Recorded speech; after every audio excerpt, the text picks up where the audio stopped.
യേശുവേ സ്തോത്രം, യേശുവേ നന്ദി. പരിശുദ്ധ അമ്മയ്ക്കും തിരുക്കുമാരനും 1000 നന്ദി. എൻ്റെ പേര് മേഘ തോമസ്. ഇത് എൻ്റെ അമ്മ സ്റ്റെഫി തോമസ്. ഞങ്ങൾ കോട്ടപ്പുറം രൂപത തുരുത്തൂർ സെൻറ്റ് തോമസ് ചർച്ച് ഇടവകയിൽ നിന്നാണ് വരുന്നത്. ഞാൻ ആദ്യമായി ഇവിടെ വന്ന് ഉടമ്പടി എടുക്കുന്നത് 12/8/2022 പക്ഷേ 2019 മുതലേ എനിക്ക് അമ്മ മാതാവിനെ പറ്റി അറിയാം.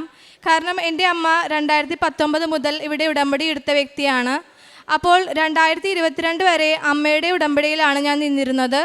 അമ്മയുടെ ഉടമ്പടിയിൽ ചെയ്യുന്ന കാര്യങ്ങളെല്ലാം ഞാൻ കൃത്യമായി ചെയ്യുന്നുണ്ടായിരുന്നു. പിന്നീടാണ് ഞാൻ 12/8/2022 ഇവിടെ വന്ന് ഉടമ്പടി എടുക്കുന്നത്. ഞാൻ ഒരു നാച്ചുറോപ്പതി ഡോക്ടറാണ്. അപ്പോൾ എബ്രോഡ് പോയി മാസ്റ്റേഴ്സ് പഠിക്കണമെന്നും അവിടെ ജോബ് ചെയ്യണമെന്നും എനിക്ക് വളരെ ആഗ്രഹമുണ്ടായിരുന്നു. പക്ഷേ സാമ്പത്തികമായിട്ട് ബുദ്ധിമുട്ടുള്ളത് കൊണ്ട് ഞങ്ങൾക്ക് അവിടെ ലൈസൻസ് എടുക്കണം. അപ്പോൾ അവിടെ പോയി NPLEX എന്ന എക്സാം എഴുതിയതിന് ശേഷമേ നമുക്കവിടെ ലൈസൻസ് കിട്ടുള്ളായിരുന്നു. അപ്പോൾ സാമ്പത്തികമായിട്ട് പ്രതിസന്ധി മൂലം ഞാൻ അവിടെ പോയി എക്സാം എഴുതി തിരിച്ചു വരാം എന്നുള്ളത് ഒരു ഓപ്ഷൻ അല്ലായിരുന്നു എനിക്ക്. പിന്നീട് പപ്പയെ സഹായിക്കണമെന്നുള്ള ഒരു ഇതുമൂലം ഞാൻ കെയറോമിൽ വർക്ക് വിസയ്ക്ക് നോക്കി. അങ്ങനെ ഞാൻ അവിടുത്തെ ഇൻ്റർവ്യൂ എല്ലാം അറ്റൻഡ് ചെയ്തു. അപ്പോൾ ഞാൻ വിചാരിച്ചത് കെയറോം വിസ വെച്ച് പോയിട്ട് അവിടെ നിന്ന് പിന്നെ പഠിച്ച് എക്സാം എഴുതി ലൈസൻസ് എടുക്കാമെന്നായിരുന്നു. അങ്ങനെ ഞാൻ ഇൻ്റർവ്യൂ എല്ലാം അറ്റൻഡ് ചെയ്തു. ഇൻ്റർവ്യൂ എല്ലാം ഞാൻ പാസ്സായി. ഫസ്റ്റ് പേയ്മെൻ്റ് എല്ലാം ഞാൻ കൊടുത്തു. പക്ഷേ എനിക്ക് COS വന്നില്ല. ഫെബ്രുവരി വരെ അവരെന്നോട് വെയിറ്റ് ചെയ്യാൻ പറഞ്ഞു. ഞാൻ വെയിറ്റ് ചെയ്തു. പക്ഷേ എനിക്ക് COS കിട്ടിയില്ല. അതിനിടയിലാണ് UK റൂൾസ് എല്ലാം മാറിയതും കെയറോമിൻ്റെ റൂൾസ് എല്ലാം ആകെ മാറിയതൊക്കെ. അപ്പോൾ ഫെബ്രുവരി ആയപ്പോൾ അവരെന്നെ കോണ്ടാക്ട് ചെയ്തിട്ട് പറഞ്ഞു, എനിക്ക് ഓവർ ക്വാളിഫിക്കേഷനാണ്, ഒരു ഡോക്ടർ എന്തിനാണ് ഒരു കെയറോമിൽ വർക്ക് ചെയ്യുന്നത് എന്ന് ചോദിച്ച് എനിക്ക് അത് റിജക്റ്റ് ആയിപ്പോയി. എനിക്ക് COS കിട്ടിയില്ല. അങ്ങനെ ഫെബ്രുവരി ആയപ്പോഴേക്കും 6 മന്തായി ഞാൻ പഠിച്ചിറങ്ങിയിട്ട്. അപ്പോൾ എനിക്ക് പല ജോബ് ഓഫേഴ്സ് വന്നെങ്കിലും ഞാൻ പുറത്ത് പോകാനുള്ള പ്ലാൻ ഇട്ടതുകൊണ്ട് അതെല്ലാം ഞാൻ അക്സെപ്റ്റ് ചെയ്തില്ലായിരുന്നു. അങ്ങനെ എനിക്ക് ജോബിനും കയറാൻ പറ്റിയില്ല. എൻ്റെ 6 മന്ത് ഞാൻ വെറുതെ വീട്ടിലിരിക്കുകയും ചെയ്തു. തുടർന്ന് എൻ്റെ ഹസ്ബൻഡ് വഴി എന്നോട് ചോദിച്ചു, എന്നാൽ പിന്നെ സ്റ്റുഡൻറ്റ് റൂട്ട് നോക്കിക്കൂടെ എന്ന് ചോദിച്ചു. അപ്പോൾ എനിക്കും ആഗ്രഹം സ്റ്റുഡൻറ്റ് റൂട്ട് വഴി മാസ്റ്റേഴ്സ് എടുക്കണമെന്നായിരുന്നു. പക്ഷേ വീട്ടിലെ പ്രതിസന്ധി മൂലമാണ് ഞാൻ കെയറോമിലേക്ക് തിരിഞ്ഞത്. അപ്പോൾ അമ്മ മാതാവ് അത് മനസ്സിലാക്കി സ്റ്റുഡൻറ്റ് റൂട്ട് തന്നെ പോകാനുള്ള അനുഗ്രഹം എനിക്ക് നൽകി. അങ്ങനെ ഞാൻ സെപ്റ്റംബർ ഇൻടേക്കിന് വേണ്ടിയിട്ട് അപ്ലൈ ചെയ്തു. തുടർന്നുള്ള പ്രോസസ്സിങ്ങും ഡോക്യുമെൻറ്റ്സും എല്ലാം അമ്മ മാതാവിന് ഞാൻ സമർപ്പിച്ചാണ് ചെയ്തത്. അങ്ങനെ മെയ് 31 എനിക്ക് എൻ്റെ ക്യാസ് ഇൻ്റർവ്യൂ ഷെഡ്യൂൾ ചെയ്തു. അപ്പോൾ ഇതിന് മുന്നേ പ്രീ കേസ് ഇൻ്റർവ്യൂ ഉണ്ടായിരുന്നു. അത് 27-ാം തീയതി ആയിരുന്നു. അത് ഞാൻ അറ്റൻഡ് ചെയ്തു. എന്നോടത് മോക്ക് സെക്ഷൻ ആണെന്നാണ് അവർ പറഞ്ഞിരുന്നത്. അപ്പോൾ ഞാൻ മോക്കുന്ന രീതിയിലാണ് അത് പ്രിപ്പയർ ചെയ്തത്. അത് പ്രിപ്പയർ ചെയ്തപ്പോഴും ഞാൻ അമ്മ മാതാവിൻ്റെ അടുത്ത് നിന്ന് കിട്ടിയ നേർച്ച വസ്തുക്കളായ കാശിരൂപം അതെൻ്റെ കൊന്തയിൽ ഞാൻ കൊളുത്തിയിട്ടുണ്ടായിരുന്നു. കൂടാതെ ഇവിടെ നിന്ന് ലഭിച്ച ഉടമ്പടി ഉപ്പ് ഞാൻ ഇരിക്കുന്ന എൻ്റെ ഫോണിൻ്റെ സൈഡിൽ വിതറുകയും അമ്മ മാതാവിൻ്റെ നേർച്ച വസ്തുവായ തേൻ ഞാൻ കഴിക്കുകയും ചെയ്തിട്ടാണ് ഞാനത് ഇരുന്നത്. പക്ഷേ അമ്മയുടെ അനുഗ്രഹത്താൽ ആ ഇൻ്റർവ്യൂ എനിക്ക് നല്ല രീതിയിൽ തന്നെ പാസ്സാവാൻ സാധിച്ചു. പിന്നീടാണ് അവർ എന്നോട് പറഞ്ഞത് അതെൻ്റെ പ്രീ കേസ് ഇൻ്റർവ്യൂ ആയിരുന്നു എന്നും. പിന്നീട് 31-ാം തീയതി എൻ്റെ ക്യാസ് ഇൻ്റർവ്യൂ എനിക്ക് ഷെഡ്യൂൾ ചെയ്തു. ഞാൻ എൻ്റെ ക്യാസ് ഇൻ്റർവ്യൂവിനും ഇതേപോലെ തന്നെ അമ്മയുടെ കാശിരൂപവും അമ്മയുടെ നേർച്ച വസ്തുക്കളായ ഉടമ്പടി ഉപ്പും തൈലവും തേനും എല്ലാം തൊട്ടാണ് ഇരുന്നത്. ഒരു ഫ്രണ്ട്ലി ആയിട്ടാണ് എന്നോട് അവർ പെരുമാറിയത്. ഞാൻ ലിങ്കിൽ കയറിയപ്പോൾ തന്നെ ഞാനവിടെ കണ്ടത് ആ മാം വേറെ കുട്ടിയെ നെഗറ്റീവായിട്ട് പറയുന്നതാണ് ഞാൻ കണ്ടത്. അങ്ങനെ ഞാൻ ഇൻ്റർവ്യൂ പാസ്സായെന്ന് എൻ്റെ ഏജൻസിനോട് പറഞ്ഞപ്പോഴാണ് അവർ പറഞ്ഞത്, ആ മാം കുറച്ച് സ്ട്രിക്റ്റ് ആണ്, ഞാൻ നിന്നോട് പറയാനിട്ടായിരുന്നു, നിനക്ക് ടെൻഷൻ കൂടുതലാണല്ലോ, അതുകൊണ്ടാണ് നിന്നോട് പറയാതിരുന്നത്. ആ മാം എത്ര ക്യാസ് ഇൻ്റർവ്യൂ എടുത്താലും മിക്കവാറും 50% പേരെയും പാസ്സാക്കാറില്ല. പിന്നീടാണ് അവരതിനോട് പറഞ്ഞത്. അപ്പോൾ ഞാൻ ഇങ്ങനെയാണ് എന്നോട് അവർ പെരുമാറിയതെന്ന് പറഞ്ഞപ്പോൾ അവർക്ക് വളരെ അത്ഭുതമായിട്ടാണ് തോന്നിയത്. അവരെന്നോട് ചോദിച്ചു, നീ ഏത് പള്ളിയിലാണ് പോയി പ്രാർത്ഥിച്ചതെന്നാണ് എന്നോട് ഫസ്റ്റ് തന്നെ ചോദിച്ചത്. അപ്പം എനിക്ക് എന്ത് കിട്ടിയാലും ഞാൻ എല്ലാവരോടും പറയും എനിക്ക് കൃപാസനം അമ്മ മാതാവ് തന്നതാണെന്നുള്ളത്. അങ്ങനെ എൻ്റെ ക്യാസ് ഇൻ്റർവ്യൂ ഞാൻ പാസ്സായി. തുടർന്ന് എനിക്ക് എൻ്റെ ക്യാഷ് ലെറ്റർ അപ്ലൈ ചെയ്യണമായിരുന്നു. അതിന് ബാങ്കിൻ്റെ സ്റ്റേറ്റ്മെൻറ്റ് വേണമായിരുന്നു. അപ്പോൾ അതെനിക്കൊരു ഏജൻറ്റിന് ലഭിക്കുന്നുണ്ടായിരുന്നില്ല. ആ സമയത്താണ് എൻ്റെ 5ാമതായി ഉടമ്പടി പുതുക്കാനുള്ള ടൈമായി വന്നത്. അപ്പോൾ ഞാനിവിടെ വന്നു, എൻ്റെ ഉടമ്പടി പുതുക്കി. പക്ഷെ ഞാൻ നിയോഗത്തിൽ അത് വെച്ചില്ലായിരുന്നു. ഞാൻ അത് പുതുക്കി അമ്മ മാതാവിനോട് നേരിട്ട് പറഞ്ഞിട്ടാണ് പോയത്. അപ്പോൾ ഇവിടുന്ന് ഞാൻ ആ ഫ്രണ്ടിൽ നിന്ന് ഇറങ്ങിയപ്പോൾ തന്നെ എനിക്ക് കോൾ വന്നു, നിൻ്റെ ബാങ്കിൻ്റെ കാര്യങ്ങളെല്ലാം റെഡി ആയിട്ടുണ്ട്, നീ അത് പോയി വാങ്ങിച്ചാൽ മതി എന്നുള്ളത്. അങ്ങനെ ഞാൻ എൻ്റെ ബാങ്കിൻ്റെ കാര്യങ്ങളെല്ലാം വാങ്ങിക്കുകയും ഞാൻ ക്യാഷിന് അപ്ലൈ ചെയ്യുകയും ചെയ്തു. തുടർന്ന് ഞാൻ ഈ ഓഗസ്റ്റ് 15 അമ്മ മാതാവിൻ്റെ സ്വർഗാരോഹണ തിരുനാളിനോടനുബന്ധിച്ച് ഉപവാസം എടുത്ത് പ്രാർത്ഥിക്കാനും നോമ്പെടുത്ത് പ്രാർത്ഥിക്കാനും തീരുമാനിച്ചു 15 ദിവസത്തേക്ക്. അപ്പോൾ ആ ഓഗസ്റ്റ് 1 തന്നെ അമ്മ മാതാവ് 2 മണിയായപ്പോൾ എൻ്റെ ക്യാഷ് ലെറ്റർ എനിക്ക് നൽകി അനുഗ്രഹിച്ചു. തുടർന്ന് ഓഗസ്റ്റ് 28 ഞാൻ വിസക്ക് അപ്ലൈ ചെയ്തു. ഞാൻ ലേറ്റായിട്ടാണ് വിസയ്ക്ക് വെച്ചത്. അപ്പോൾ അവർ എനിക്ക് സെപ്റ്റംബർ 9 ക്ലാസ് തുടങ്ങും. അവരെന്നോട് പറഞ്ഞു ചിലപ്പോൾ വിസ വരാനായിട്ട് 9-10 ദിവസം എല്ലാം എടുക്കും എന്ന് പറഞ്ഞു. പക്ഷേ ഞാൻ വിസ കയറുന്നതിന് മുന്നേ തന്നെ എൻ്റെ സൈഡിൽ ആരും ചവിട്ടാതെ എടുത്ത് അമ്മയുടെ ഉപ്പ് വിതറിയിട്ടുണ്ടായിരുന്നു. കൂടാതെ എൻ്റെ ഡോക്യുമെൻറ്റ്സിലെല്ലാം ഞാൻ എന്ത് കാര്യത്തിന് പോയാലും എൻ്റെ ഡോക്യുമെൻറ്റ്സ് തലേ ദിവസം അമ്മയുടെ സന്നിധിയിൽ വെച്ച് ഞാൻ പ്രതിഷ്ഠീകരണ പ്രാർത്ഥന ചൊല്ലുമ്പോഴും ഉടമ്പടി പ്രാർത്ഥന ചൊല്ലുമ്പോഴും എല്ലാം അമ്മയുടെ തൈലം തൊട്ട് പ്രാർത്ഥിച്ചിട്ട് തലേ ദിവസം എൻ്റെ ഫയല് ഞാൻ അമ്മയുടെ മുന്നിൽ വെച്ചിട്ടാണ് പോവാറ്. പോകുന്ന തൊട്ട് മുന്നാണ് ഞാൻ എൻ്റെ ഫയലെല്ലാം അമ്മയുടെ തിരുസന്നിധിയിൽ നിന്ന് എടുക്കുന്നത്. അങ്ങനെ അവരെ എന്നോട് 10 ദിവസം എന്ന് പറഞ്ഞ് ആണ് എന്നെ വിട്ടത്. പിന്നീട് ഈ ഓഗസ്റ്റ് 30 ഞാൻ എൻ്റെ അമ്മയുടെ ഉടമ്പടി പുതുക്കാറായപ്പോൾ ഇവിടെ വന്ന് പ്രാർത്ഥിച്ചു. ഞാൻ അമ്മനോട് പറഞ്ഞു, അമ്മേ അവർ 10 ദിവസം എന്നാണ് എന്നോട് പറഞ്ഞേക്കുന്നത്, പക്ഷേ അമ്മയ്ക്ക് എന്ത് സാധ്യമാണല്ലോ, ഇമ്പോസിബിൾ എന്നത് പോസിബിൾ ആക്കാൻ അമ്മയെക്കൊണ്ട് സാധിക്കുമെന്ന് എനിക്കറിയാം. അതുകൊണ്ട് അമ്മ സമയ ചുരുക്കത്തിൽ എനിക്ക് എൻ്റെ വിസ നൽകി അനുഗ്രഹിക്കണമെന്ന് പറഞ്ഞു. ഞങ്ങൾ ഇവിടുന്ന് പോയി വീട്ടിൽ ചെന്നു. എനിക്ക് മെയിൽ വന്നു എൻ്റെ വിസ ആപ്ലിക്കേഷൻ സക്സസ്ഫുൾ ആയിന്ന്. ആ ഓഗസ്റ്റ് 31 എന്നെ ബ്ലൂ ഡാർട്ടിൽ നിന്ന് കോൺടാക്റ്റ് ചെയ്തു എൻ്റെ വിസ വന്ന് കളക്ട് ചെയ്തോളാനായിട്ട്. വെറും 10 ദിവസം എന്നുള്ളത് 3 ദിവസമാക്കി അമ്മ എൻ്റെ വിസ നൽകി എനിക്ക് അനുഗ്രഹിച്ചു. ഇന്ന് ഈ വിസ ആയിട്ടാണ് ഞാൻ അമ്മയുടെ തിരുസന്നിധിയിൽ നിൽക്കുന്നത്. UK പോകാനുള്ള അനുഗ്രഹം അമ്മ മാതാവും തിരുക്കുമാരനും എനിക്ക് നൽകി അനുഗ്രഹിച്ചു. എൻ്റെ രണ്ടാമത്തെ സാക്ഷ്യം എന്ന് പറഞ്ഞത്, ഞാൻ BNYS ഫൈനൽ ഇയറിന് പഠിച്ചുകൊണ്ടിരിക്കുമ്പോൾ എനിക്ക് ഒരു സബ്ജക്റ്റ് ഭയങ്കര ടഫായിരുന്നു. അതിൻ്റെ ലെക്ചർ ആയാലും കുറച്ച് എന്നോട് ഭയങ്കര ഒരു ഇതുപോലെയായിരുന്നു. അപ്പോൾ എനിക്ക് എൻ്റെ ഇൻറ്റേർണൽ മാർക്സ് എല്ലാം കുറച്ചാണ് ഇട്ടിരുന്നത്. പിന്നെ പ്രാക്ടിക്കൽ എടുക്കുമ്പോൾ എനിക്ക് ടഫുള്ള ക്വസ്റ്റ്യൻസ് എല്ലാമാണ് തന്നുകൊണ്ടിരുന്നത്. അപ്പോൾ ഞാനത് മാതാവിൻ്റെ കാശ് രൂപം എപ്പോഴും എൻ്റെ കയ്യിലുണ്ടായിരിക്കും, എൻ്റെ കൊന്തയിലുണ്ടായിരിക്കും. അപ്പോൾ ഞാൻ അമ്മമാരോട് സമർപ്പിച്ച് പ്രാർത്ഥിച്ചു, അമ്മ ഞാൻ നിൻ്റെ കയ്യിലേക്ക് തരുകയാണ് എല്ലാനും, നീ തന്നെ നോക്കിയാൽ മതി എന്ന് ഞാൻ അമ്മ മാതാവിനോട് പറഞ്ഞിട്ടാണ് എല്ലാ എക്സാം എഴുതുന്നതെല്ലാനും. അങ്ങനെ റിസൾട്ട് വന്നപ്പോൾ ഞാൻ പോലും പ്രതീക്ഷിക്കാത്ത രീതിയിൽ ആ സബ്ജക്റ്റിനാണ് എനിക്ക് കൂടുതൽ മാർക്ക് കിട്ടിയതും. കൂടാതെ ഫസ്റ്റ് ക്ലാസ്സോട് കൂടി ഡിസ്റ്റിങ്ഷന് വെറും 3% കുറവെന്ന രീതിക്ക് അമ്മ മാതാവ് നല്ലൊരു മാർക്ക് നൽകി എന്നെ അനുഗ്രഹിച്ചു. ഇത്രയും വലിയ അനുഗ്രഹം തന്ന അമ്മ മാതാവിനും തിരുക്കുമാരനും 1000 നന്ദി. മൂന്നാമത്തെ സാക്ഷ്യം ഞാൻ വെച്ചത് എൻ്റെ അനിയത്തിയുടെ നിയോഗത്തിന് വേണ്ടിയിട്ടായിരുന്നു. 2 വർഷമായി അവൾ MBBS സീറ്റിന് ശ്രമിക്കുന്നു. നീറ്റ് എഴുതും, പക്ഷേ അവൾക്ക് 490 മാർക്ക് അങ്ങനെ മാർക്കിനാണ് പോയിക്കൊണ്ടിരുന്നത്. അവൾക്ക് ഗവൺമെൻറ്റിൽ അവൾക്ക് മെറിറ്റിന് കിട്ടുന്നില്ലായിരുന്നു. അങ്ങനെ ഞങ്ങൾ ഇവിടെ അച്ഛൻ്റെ ബ്ലെസ്സിങ് വാങ്ങിക്കാൻ വന്നിട്ടുണ്ടായിരുന്നു. അപ്പോൾ അച്ഛൻ അവളോട് പറഞ്ഞു, അവളെ പാലയിൽ കൊണ്ടേ ആക്കിയപ്പോൾ അവൾ തിരിച്ചു പോകുന്നു, അവിടെ നിന്നില്ല. അപ്പം ഞങ്ങൾ അച്ഛനോട് അത് പറഞ്ഞു. അച്ഛൻ അവളോട് ചോദിച്ചു, നിനക്ക് പുറത്തു പോയി പഠിക്കണ്ടേ എന്ന് അച്ഛൻ അവളോട് ചോദിച്ചിട്ടുണ്ടായിരുന്നു.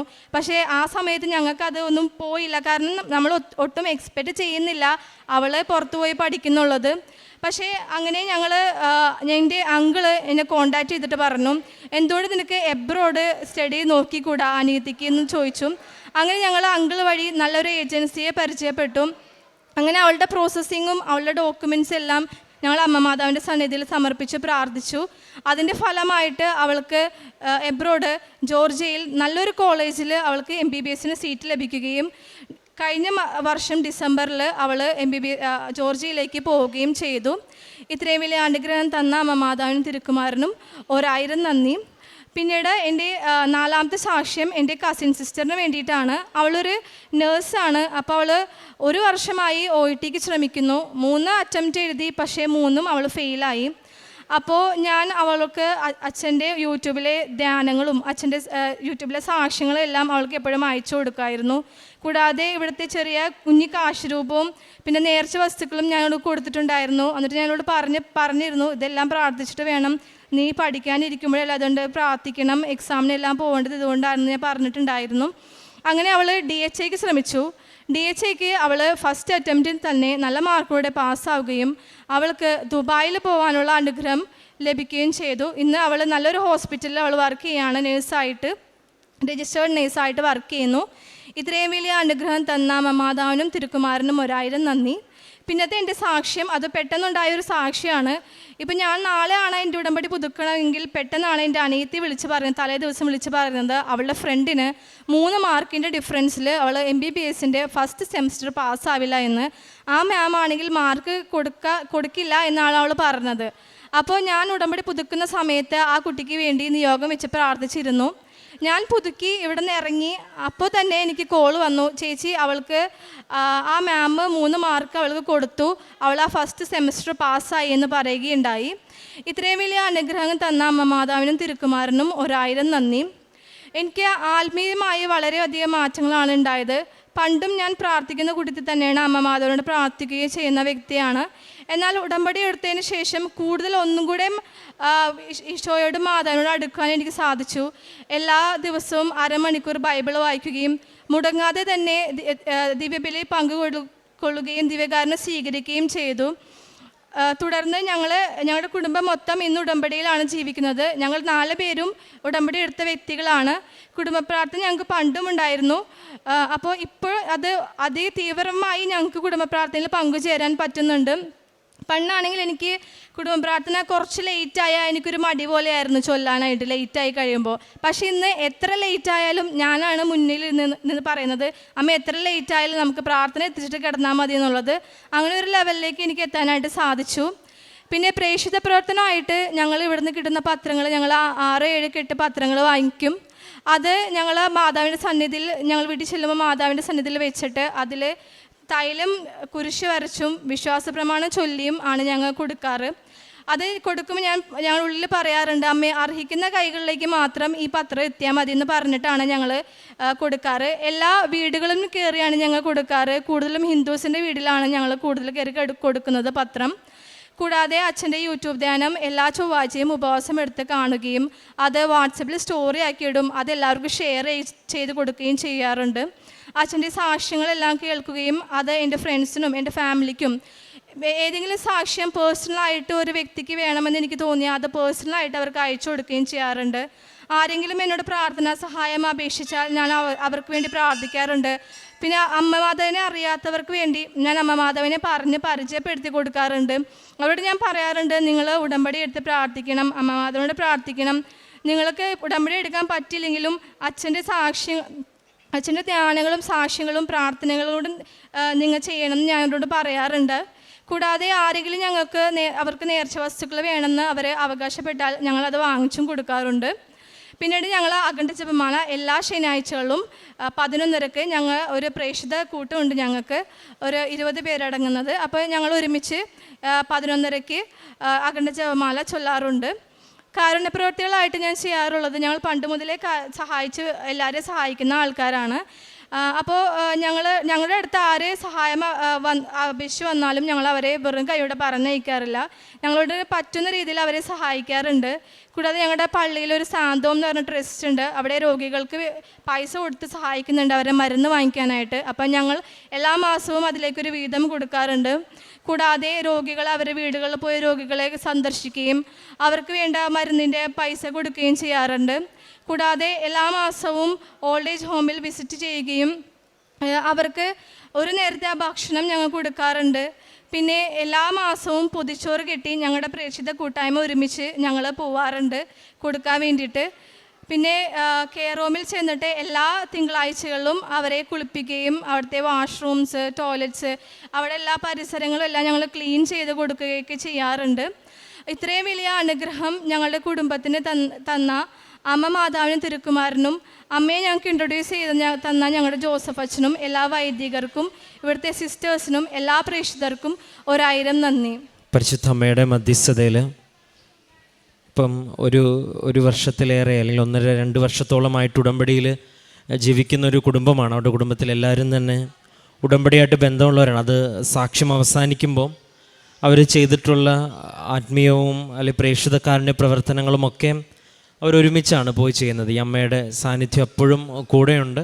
അപ്പോൾ എന്തൊക്കെയാണ് ചെയ്തതെന്നൊക്കെ എപ്പോഴും എല്ലാ സാക്ഷ്യത്തിലും എല്ലാവരും പറയാറുണ്ട്. അത് നമ്മൾ ഉടമ്പടി എടുക്കുമ്പോൾ ഉടമ്പടി സാക്ഷ്യം പറയുമ്പോൾ നമ്മളവരോട് അത് സൂചിപ്പിക്കാൻ പറയും. കാരണം ഉടമ്പടി ഒരു പ്രാർത്ഥന മാത്രമല്ല, ഉടമ്പടി കുറേയേറെ പ്രാർത്ഥനയെക്കാളും കൂടുതൽ പ്രവർത്തിക്കേണ്ടതാണ് എന്നുള്ളൊരു ഓർമ്മപ്പെടുത്തൽ ഉടമ്പടി എടുക്കുന്ന എല്ലാവരും ബോധവാന്മാരും ബോധവതികളാകാൻ വേണ്ടി തന്നെയാണ്. നമ്മൾ ഒരു സാക്ഷ്യത്തിൽ അവർ ചെയ്തിച്ച് വലിയ ഒരുപാട് നേരങ്ങൾ ഉള്ള പറയാനുള്ള കാര്യങ്ങളുണ്ടെങ്കിൽ 2-3 വാക്കുകളായിട്ടത് പറയണമെന്ന് പറഞ്ഞു. അപ്പോൾ ഒരു കുടുംബം മുഴുവനായിട്ട് ഉടമ്പടിയുടെ വിശ്വസ്തത പാലിച്ചാണ് മുന്നോട്ട് പോകുന്നത്. രണ്ടാമത്തെ ഉടമ്പടി ആരാധന കൂടുമ്പോഴും ഉപവാസമൊക്കെ എടുത്ത് അത്ര ഒരുക്കത്തോടു കൂടിയാണ് അതിൻ്റെ നിബന്ധനകളായിട്ടല്ല, ഒരു ദൈവസ്നേഹത്തെ പ്രതിയാണ് ഇതെല്ലാം ചെയ്യുന്നത്. അതുകൊണ്ട് തന്നെ അവർ പ്രാർത്ഥിക്കുന്നു. ഒരുപാട് വിഷയങ്ങൾ ഇപ്പോൾ ഈ മകൾ പറയുന്നുണ്ട്. വ്യക്തിപരമായിട്ട് പുറത്തേക്ക് പോകാനുള്ള സാഹചര്യങ്ങൾ ക്രമപ്പെട്ടതും ഒപ്പം താൻ വെച്ച നിയോഗങ്ങളിലെല്ലാം പരിശുദ്ധ അമ്മ വ്യക്തമായിട്ടൊരു സാന്നിധ്യം നൽകി എന്നുള്ളതാണ്. അപ്പോൾ ഇത്രത്തോളം ദൈവാനുഭവങ്ങളുമായിട്ട് അൾത്താരയിൽ വന്ന് സാക്ഷ്യം പറയുവാനായിട്ട് ദൈവം അനുവദിച്ചതിനെ പ്രതിയും ഒപ്പം ഈ കുടുംബത്തെ മുഴുവനായിട്ട് ഉടമ്പടിയിൽ വിശ്വാസത്തോടെ നിലനിൽക്കുവാനായിട്ട് നൽകിയ അഭിഷേകത്തെ പ്രതിയും ഒപ്പം കുടുംബ പ്രാർത്ഥന മുടങ്ങാതെ എല്ലാം ഒരു ദൈവസ്നേഹത്തോടെ ചെയ്യാൻ നൽകിയ എല്ലാ കൃപയെ പ്രതിയും എല്ലാം നമുക്ക് കരങ്ങളടിച്ച് ദൈവത്തിൻ്റെ നാമം മഹത്വപ്പെടുത്താം. അത്യപൂർവ ദൈവാനുഭവങ്ങൾ ഇനി നിങ്ങൾക്കും സ്വന്തം. ഈ യൂട്യൂബ് ചാനൽ ഇതുവരെ സബ്സ്ക്രൈബ് ചെയ്തിട്ടില്ലെങ്കിൽ ഇപ്പോൾ തന്നെ സബ്സ്ക്രൈബ് ചെയ്യുക. ഈ വീഡിയോ ഇപ്പോൾ തന്നെ നിങ്ങളുടെ സുഹൃത്തുക്കൾക്ക് ഷെയർ ചെയ്തുകൊണ്ട് കർത്താവിൻ്റെ പ്രേക്ഷിതരാകുക.